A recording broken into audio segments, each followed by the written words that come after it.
নমস্কার, আমি দীপ্তাক্ষী মল্লিক। আমি সর্বভারতীয় সঙ্গীত ও সংস্কৃতি পরিষদ অনলাইন সাংস্কৃতিক প্রতিযোগিতা 2024-এ অংশগ্রহণ করছি। আমার বিভাগ গ।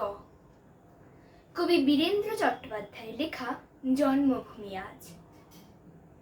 একবার মাটির দিকে তাকাও, একবার মানুষের দিকে। এখনো রাত শেষ হয়নি, অন্ধকার এখনো তোমার বুকের ওপর কঠিন পাথরের মতো। তুমি নিঃশ্বাস নিতে পারছো না। মাথার ওপর একটা ভয়ঙ্কর কালো আকাশ এখনো বাঘের মতো থাবা উঁচিয়ে বসে আছে।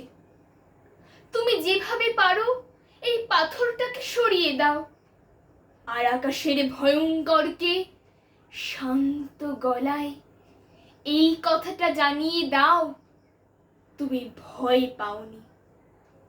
মাটি তো আগুনের মতো হবে যদি তুমি ফসল ফলাতে না জানো, যদি তুমি বৃষ্টি আনার মন্ত্র ভুলে যাও।